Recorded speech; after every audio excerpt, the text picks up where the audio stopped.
We recently saw three of the largest creators on YouTube, MrBeast, Logan Paul and KSI fly down to India to promote their products.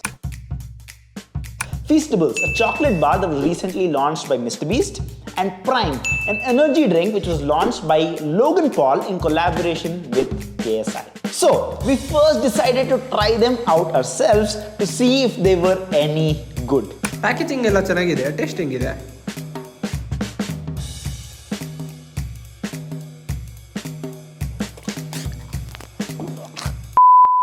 To really understand how these YouTuber brands will perform in India, we will have to understand where it all started in the first place. Now, these superstar YouTubers flying down to India last month wasn't just a mere coincidence. It was extremely well planned and executed.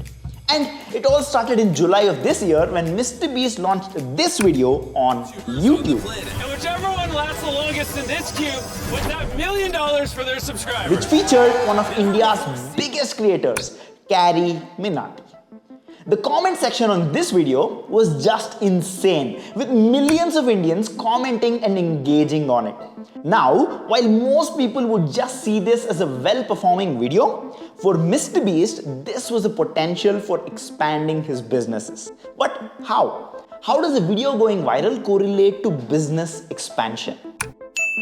Well, on YouTube, unlike the smaller creators, these big creators make a very tiny proportion of their money from YouTube itself. Now, when I say YouTube, I mean YouTube AdSense, which is basically the ads that appear before or after a video. And after a certain scale, these creators even became unaffordable to brands for brand collaborations or integrations. A brand collab is basically when the creators mention, this video was sponsored by so and so brand. Like, this video is sponsored by Jelly. More about them later in this video. Most of these brands pay creators based on the number of views that the creator can pull. For example, if a creator is pulling about 500,000 views per video on average, they will get paid approximately rupees 5 lakh for a brand integration on their channel.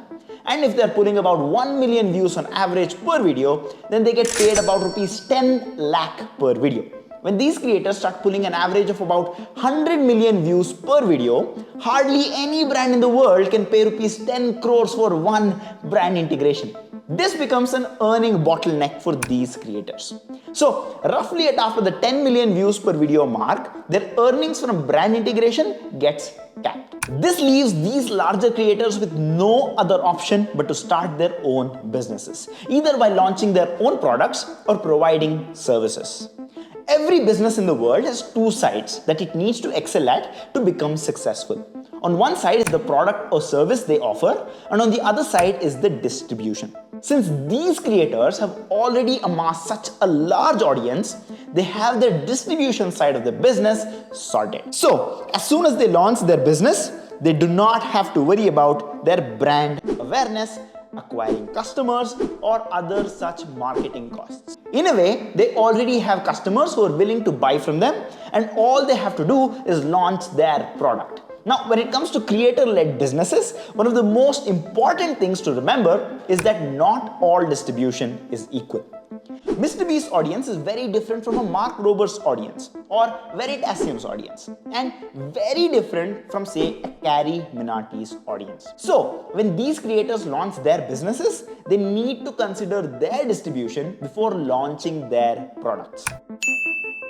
MrBeast and Logan Paul have about the same exact kind of audience who are primarily from tier 1 cities, young teenagers all across the world. So their products are catered specifically to these young teenagers. Hence, the chocolates and the energy drinks. When a video goes viral, these creators are actively monitoring their audience, trying to understand their business demographics better.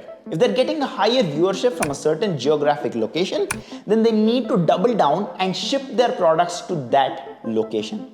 Since they already have all these business metrics available to them directly on their YouTube dashboard, it's much more economical for these creator businesses to scale when compared to a traditional business. Which is why most of these creator businesses that we see are bootstrapped.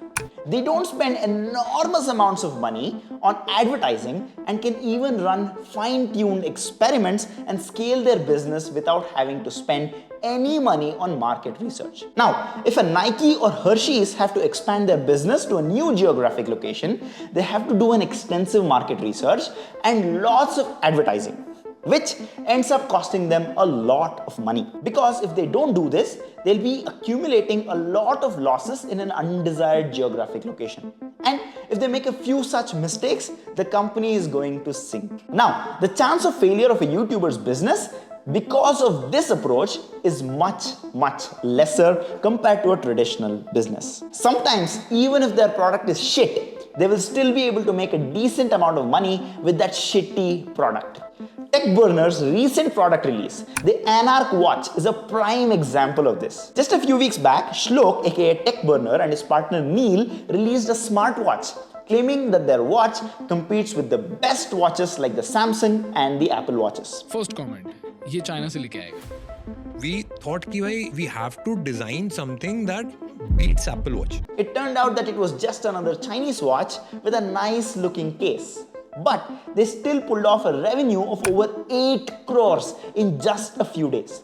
Now coming back to MrBeast and Logan Paul and KSI, these YouTubers have launched products that are in the FMCG space, which is quite brutal in India.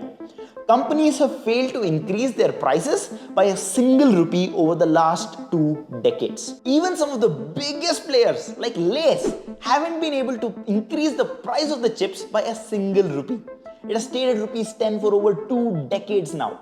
We might think it's simple, right? Just increase the price by rupees 1 and you suddenly make crores of rupees in profit. But they haven't been able to do that in over 2 decades. Now, MrBeast's Feastable, priced at rupees 549, and Logan Paul's Prime, priced at 599, might find some first tryers, especially their hardcore fans. But as soon as they realize that Prime tastes exactly like Nimbus and Feastable's chocolate bars have a worse taste than a 20 rupee dairy milk, I don't see how they can survive in this cutthroat Indian market. Well, that's it for me. Let us know what you think down in the comments below. And don't forget to smash that like button and subscribe for more such content in the future. Bye-bye.